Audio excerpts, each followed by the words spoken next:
அடுத்தடுத்து பதவி விலகும் மத்திய அமைச்சர்கள், போராட்டத்தால் சாதித்த மாணவர்கள், அடிபணிந்தாரா பிரதமர் மோடி?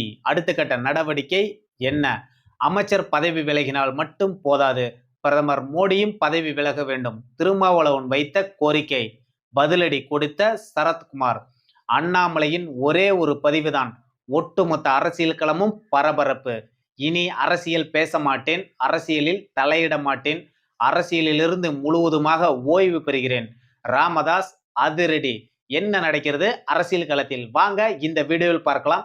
அதற்கு முன்பாக நமது சேனலை சப்ஸ்கிரைப் செய்து கொள்ளுங்கள். அன்பு தமிழ் நெஞ்சங்களுக்கு அன்பு வணக்கம். கடந்த 5 நாளாவே தலைநகர் டெல்லி பரபரப்பாகவே காணப்பட்டு இருந்துச்சு. இந்த நீட்டு வினாத்தாள் கசிவுக்கு இந்த கரப்பான் பூச்சி கூட்டங்கள் எல்லாமே ஒரு பக்கம் போராட்டம் பண்ணிட்டு இருந்தாங்க. அங்க பலவேறு விரும்பத்தகாத சம்பவங்கள் எல்லாமே நடந்து வந்துச்சு. மாணவர்களுடைய கோரிக்கை பிரதான கோரிக்கையா இருந்தது. மத்திய அமைச்சர் தர்மேந்திர பிரதான் பதவி விலகணும் அப்படிங்கிறது தான் அவங்களுடைய தொடர் கோரிக்கையாவே இருந்துச்சு. ஏற்கனவே ஜே.பி. நட்டா கூட நேரடியா பேசும்போதும் அவங்களுடைய முதல் கோரிக்கையாவே மத்திய அமைச்சர் பதவி விலகணுங்கிறது தான்.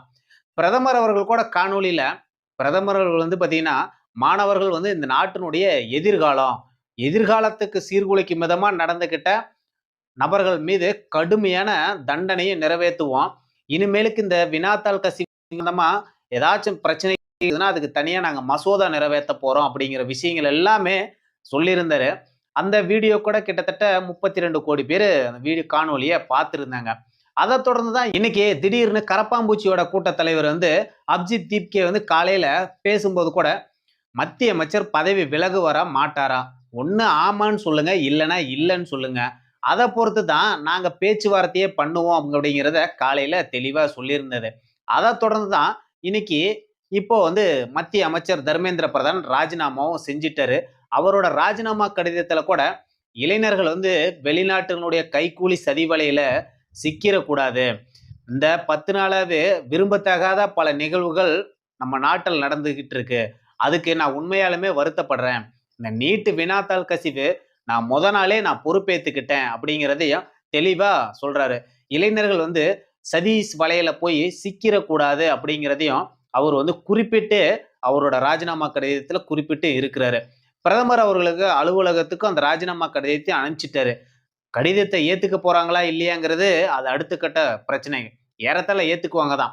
ஏன்னா பிரதமர் மோடி அவர்கள் குஜராத் முதலமைச்சரா இருக்கும்போதும் சரி, நம்ம நாட்டினுடைய பிரதமரா இருக்கும்போதும் சரி, எத்தனையோ போராட்டங்கள் நடந்துருச்சு. சிஏவா இருக்கட்டும், விவசாயிகளா இருக்கட்டும், அந்த கண்ணையா குமார், ஹர்ஷல் பட்டேல், இந்த மாதிரி எத்தனையோ பேர் போராட்டங்கள் பண்ணனாங்க. ஆனா எதுக்குமே மோடி அவர்கள் செவிமடுக்கவே இல்லை.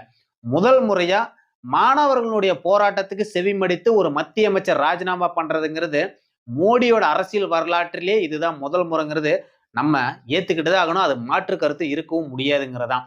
ஏன்னா மாணவர்கள் போராட்டத்தை சாதிச்சுட்டாங்க வெற்றிகரமா.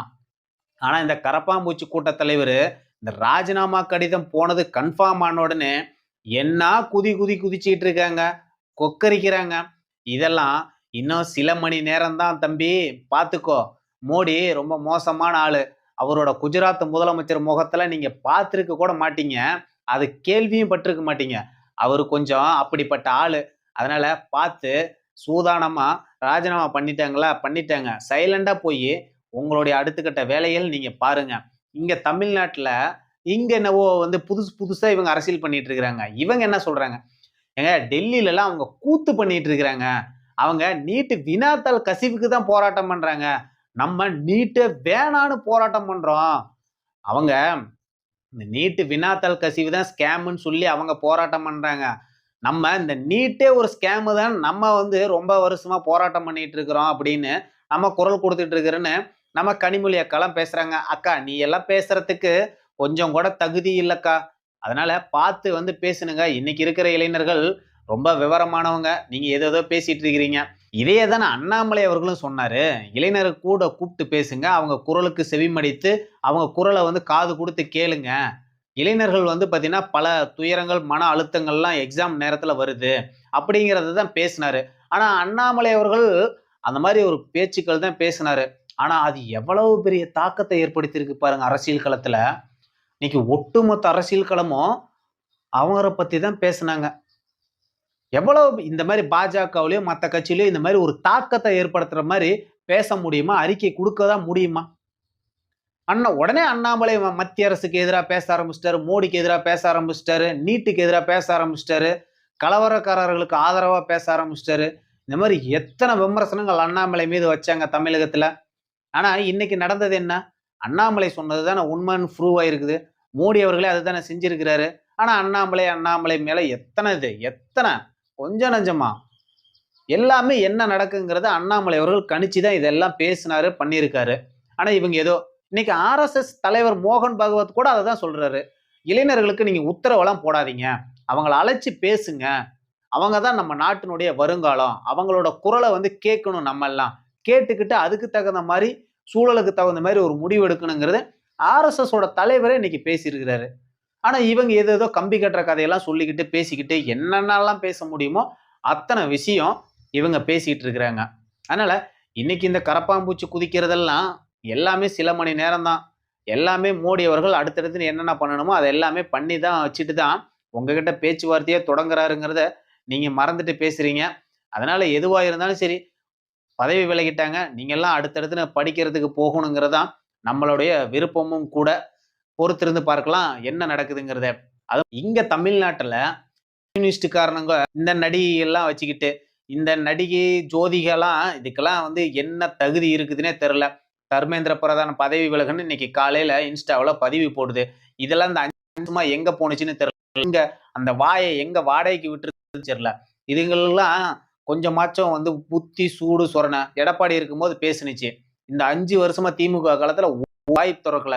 இந்த வெற்றி மாறனா இருக்கட்டும், இந்த 4 படம் எடுத்த இருக்கட்டும், இவனுங்கெல்லாம் எங்கதான் வாய் போனானுங்கன்னே தெரியல. இவனுங்கெல்லாம் இன்னைக்கு என்னவோ பெரிய கருத்து கூந்தல் இது பேசுறேன்னு சொல்லிட்டு இன்னைக்கு இவங்கெல்லாம் வந்து பேசுறாங்க. இது பேசுறதுக்கு என்ன தகுதி இருக்குது? இது என்னவோ அதை விட தன்னோட புள்ள அந்த கரப்பான்பூச்சி தலைவர் மாதிரியே வளரணுமா, அவங்களெல்லாம் பார்த்தா பெருமையா இருக்குதாம்மா. இதெல்லாம் இப்படிலாம் பேசுறியே, உனக்கெல்லாம் எவ்வளவு பேர் அங்க கலவரம் பண்ணிட்டு இருக்கிறான், அதை பத்தி உனக்கெல்லாம் வாய் பேசுறதுக்கெல்லாம் உனக்கு என்ன? நீ எல்லாம் வந்து இன்னைக்கு வந்து கருத்து சொல்றதுக்கு வந்த எங்க போன 5 வருஷமா?